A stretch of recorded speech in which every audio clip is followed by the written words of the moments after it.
नमस्कार, मैं हूं आपके साथ मुबश्शरा। स्वागत है आप सभी का एम न्यूज में।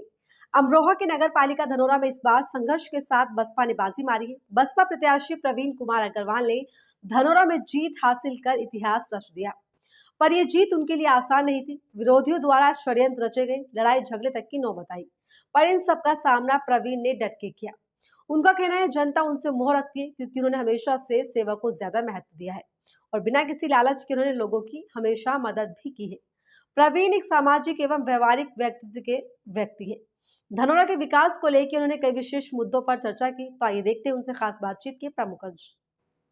नमस्कार, मैं हूं बरखा सिंह। आप देख रहे हैं एम न्यूज के नए प्रोग्राम नगर के नायक। आज हम मौजूद हैं धनौरा में, जहां पर यहाँ के नए जो चेयरमैन बने हैं प्रवीण जी आपका हमारे चैनल में स्वागत है। धन्यवाद, थैंक यू बरखा जी।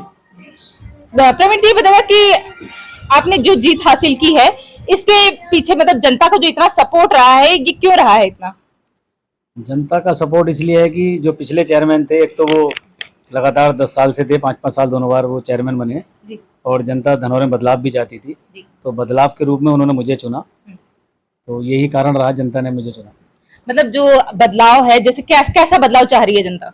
जनता बदलाव क्या, नगर में कार्यों को लेकर जो नगर में योजनाएं हैं या नगर में जो बदलाव होना चाहिए, चाहे वो पथ प्रकाश हो, चाहे वो सौंदर्यकरण हो, तो उसे लेकर जनता संतुष्ट नहीं थी और कुछ पॉलिसीज को लेकर, तो उन्होंने मुझे चुना। उन्हें लगा कि हाँ, ये जो नई चेयरमैन आएगा, नए कार्य के साथ आएगा, नई योजनाओं के साथ आएगा, तो बदलाव तो जरूरी था। मतलब पूर्व चेयरमैन से जो जनता थी वो एकदम ग्रसित हो गई थी, वो एकदम परेशान हो गई थी, उन्होंने कोई कार्य नहीं किए हैं, ये कहा जा सकता है? कार्य के लिए तो नहीं कह सकता, लेकिन हाँ, जनता बदलाव चाह रही थी और चाहती थी कि नया चेयरमैन आए, तो इस वजह से आपको चुना है। बिल्कुल, मैं तो यही समझता हूँ। क्या उन्होंने देखा ये तो वही बता सकते हैं, लेकिन इतने यहाँ पर कैंडिडेट्स लड़ रहे थे तो उसमें उन्होंने मुझे चुना, तो उन्हें मुझसे जो अपेक्षाएं हैं तो आप उनके जो भी अपेक्षाएं हैं उन पे खरे उतर के दिखा पाएंगे? बिल्कुल, मैं पूरी योजना के साथ मैदान में उतरा था और मैंने अपना मैनिफेस्टो में जो किया लिखा है, जो वादे किए हैं वो पूरा करूंगा और जो जनता मुझसे उम्मीद रखती है उस उम्मीदों पर मैं खरा उतरूंगा। आप कदम सबसे पहले क्या उठाएंगे? सबसे पहले मैंने कदम उठा लिया है सफाई का। जो मेन नगर की जो पहचान होती है वो सफाई से होती है।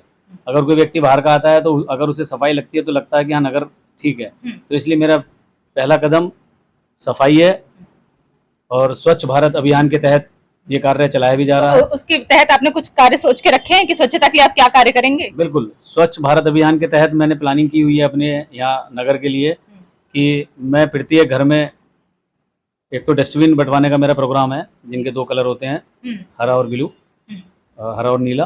तो डोर टू डोर मेरी टीम उस पर काम करेगी और मैं एक अपना टीम तैयार करूंगा जो डोर टू डोर जाकर घरों में ये समझाएगी कि आपको कूड़ा सड़क पर नहीं डालना है और कूड़ा जो गाड़ी आती है उसमें कूड़ा डालना है, इसलिए डस्टबिन भी प्रोवाइड कराऊंगा। और दूसरा, जो पॉलीथीन होती हैं उनके लिए मैं एक जूट का बैग तैयार करा रहा हूँ, तो वो जूट का बैग डोर टू डोर घर पर दिया जाएगा, जिससे कि पॉलीथीन का यूज ना हो सके।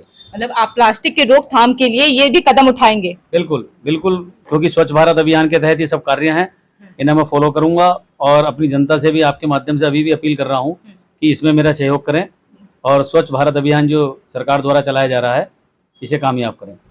प्रवीण जी, हम जानना चाहेंगे कि आप किस पार्टी विशेष से थे? मैं बहुजन समाज पार्टी से था और मेरा चुनाव चिन्ह हाथी था। तो मतलब जो बसपा की उम्मीदें हैं उस पर खड़े उतर के दिखा पाएंगे? बिल्कुल, जो नीतियां हैं वो सब पूरी करी, नीतियों के तहत ही काम किया जाएगा और जो पब्लिक मुझसे उम्मीद रखती है उसे पूरा करूंगा।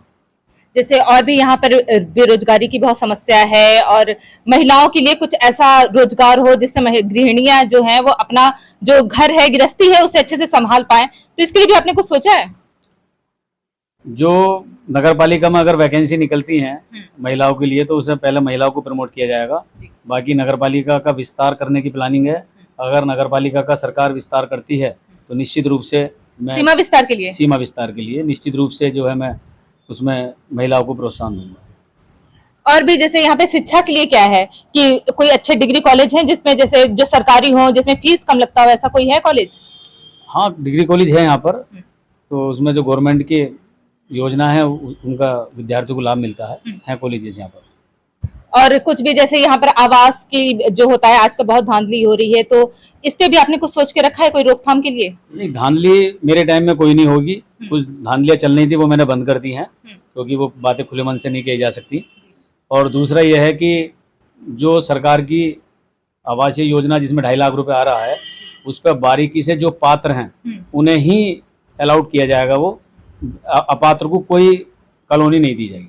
जो पात्र हैं वही उसका प्रयोग करेंगे, सरकार का पैसा दुरुपयोग नहीं होगा। मतलब इतना बहुत अच्छा ये तो आपने सोच के रखा है। और यहाँ पे पार्क की व्यवस्था कैसी है? पार्क यहाँ बनाए गए हैं लेकिन इनकम्प्लीट हैं। मैंने अभी सर्वे भी किया था तो उसमें काफ़ी कमियां पाई गई, तो उसके लिए मैंने सरकार से पैसे की डिमांड की है और पूर्ण रूप से उनका सौंदर्यीकरण कराया जाएगा और पार्क की व्यवस्था बहुत बढ़िया करी जाएगी। धनौरा के सौंदर्यीकरण के लिए भी कुछ सोचा है? हाँ, बिल्कुल सोचा हुआ है।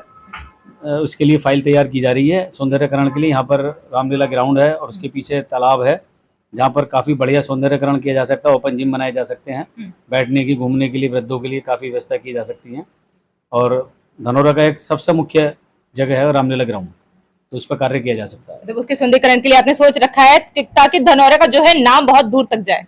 बिल्कुल, मैं तो ये चाहता हूँ कि रैंकिंग में धनौरा नंबर 1 आए और उसके लिए मैं पूर्ण प्रयास करूँगा और पूरी ताकत के साथ अपने सभासदों के साथ और अपने स्टाफ के साथ जो उस पर कार्य करूँगा।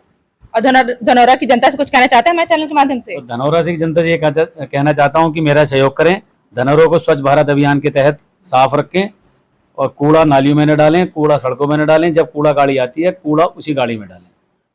बहुत बहुत धन्यवाद हमें समय देने के लिए। धन्यवाद बरखा जी, धन्यवाद।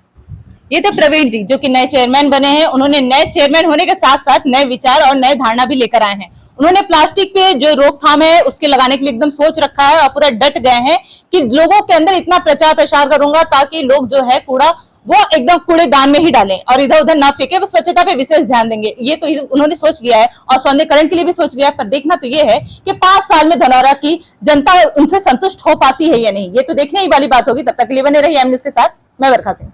वैश्य समाज के प्रवीण अग्रवाल राजनीति में आके ये साबित कर दिया है कि वो किसी से कम नहीं। व्यवहार में शालीनता और हंसमुख प्रवृत्ति के चेयरमैन ने जनता भी संतुष्ट है उनसे। साथ ही प्रवीण धनौरा के लिए सौंदर्यीकरण की बात करते हुए कहते हैं कि वो स्वच्छता पर विशेष ध्यान देंगे। डस्टबिन भी घर घर में आवंटित करने का फैसला उन्होंने ले लिया है। प्लास्टिक मुक्त धनौरा करने के लिए भी वो प्रचार प्रसार में लग गए, पर उनका यह कदम कितना बदलाव धनौरा में लाता है ये तो वक्त ही बताएगा। फिलहाल इस रिपोर्ट में इतना ही। ऐसी तमाम जानकारी के लिए बने रहिए हमारे साथ एम न्यूज पर। तब तक के लिए नमस्कार। एम न्यूज साथ सच का।